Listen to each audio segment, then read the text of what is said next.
Hey everybody, it's Jared Meredith. We're so glad to be back with you once again, and I pray that what we read and what we share today will be a blessing in your life. We encourage you and remind you that the word of the Lord is important, and it will help you if you choose to let it.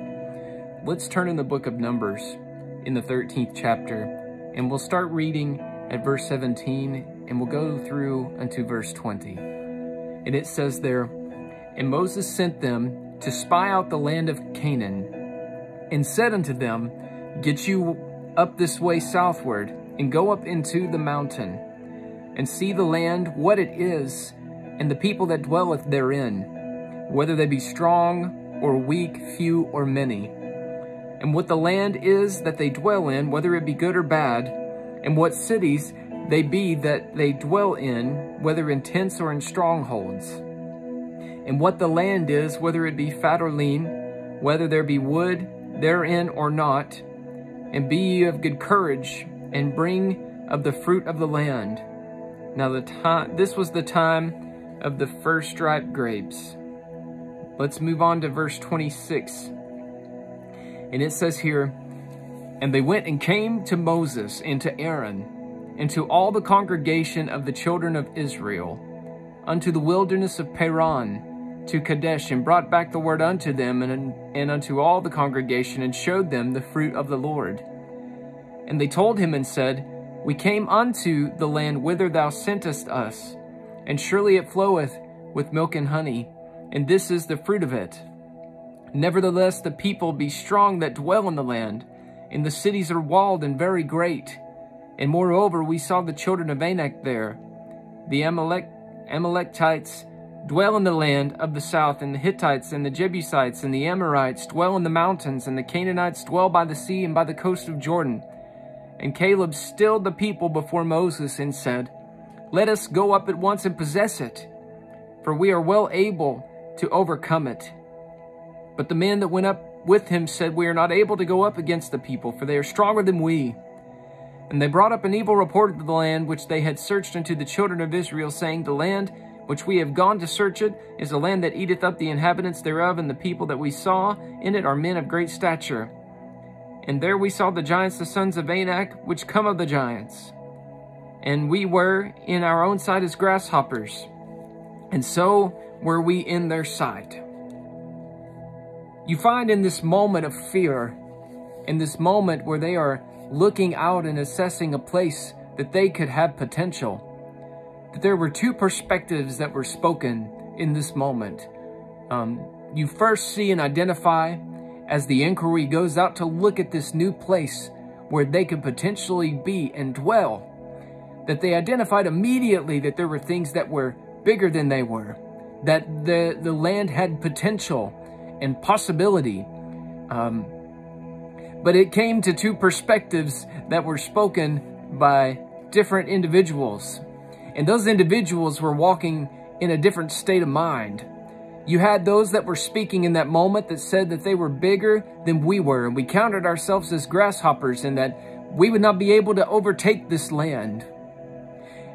And when I think about that perspective, it reminds me of the moments that we have when we're faced with an ever-present danger, or an unexpected report, or an enemy that we had not encountered before, where we find ourselves walking in a state of fear in this thing that is in front of us and causing us to assess our ability to overcome it.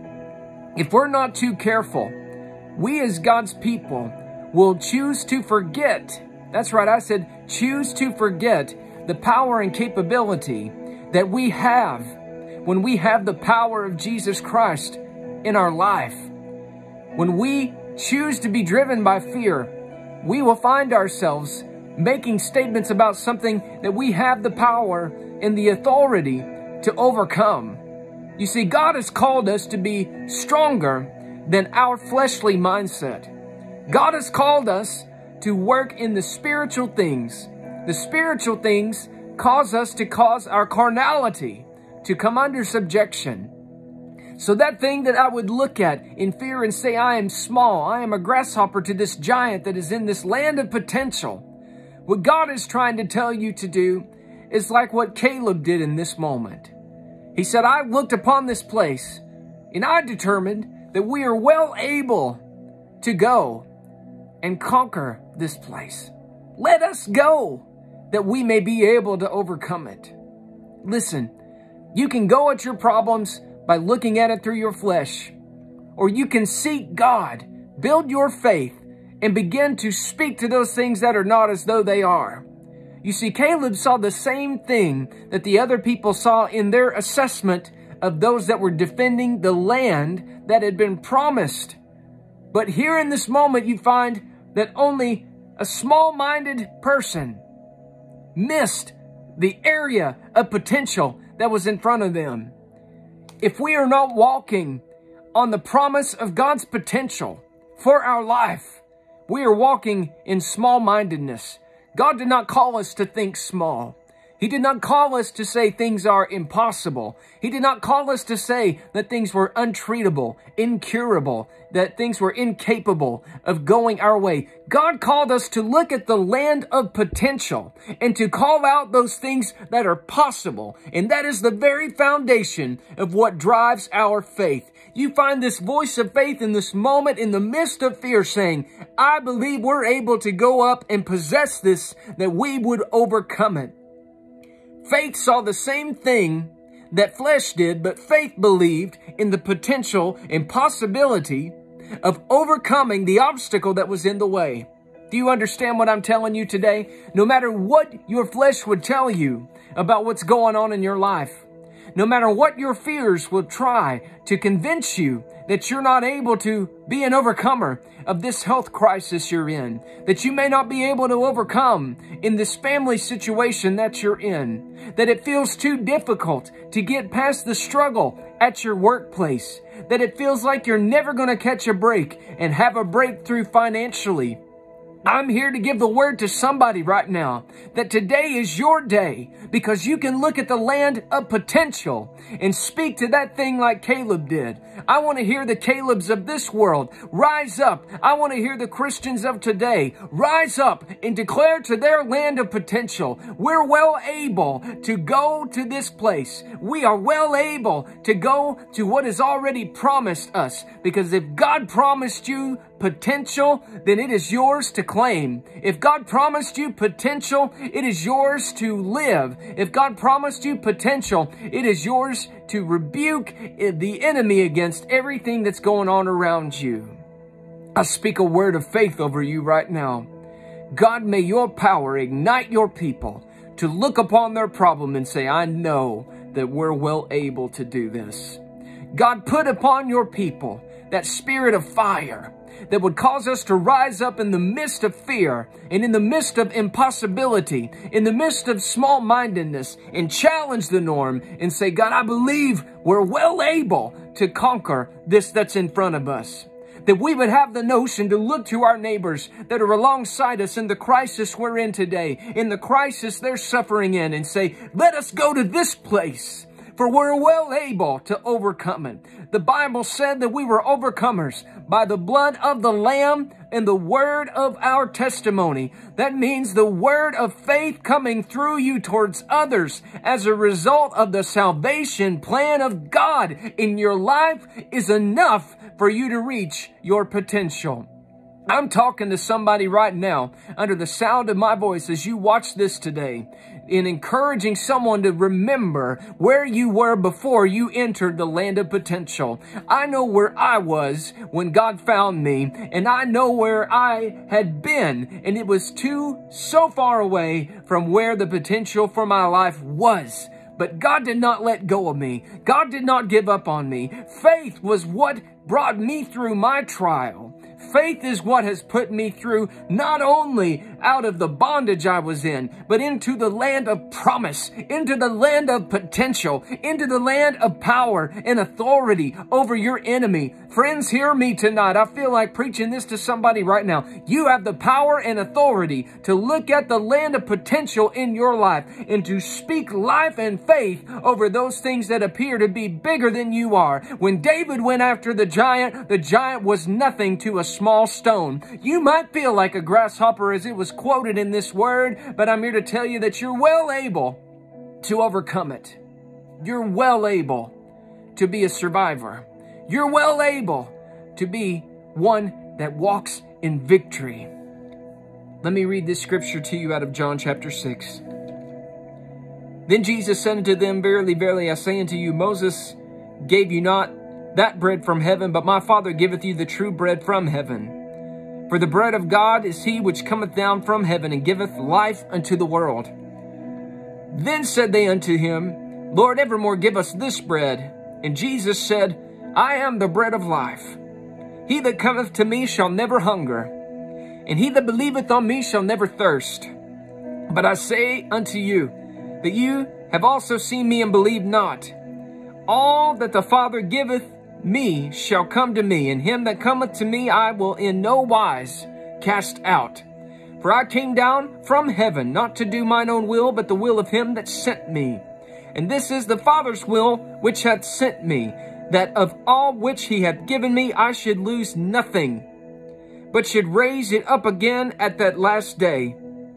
And this is the will of him that sent me, that everyone which seeth the Son and believeth on him may have everlasting life, and I will raise him up at the last day.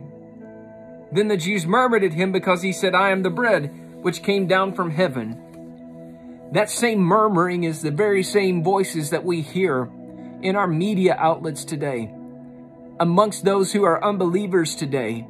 It's that same murmuring that would challenge the establishment of those who believe in the faith that Jesus is alive and well, that God is alive and well, that the resurrection power of God is here to save souls before that appointed day.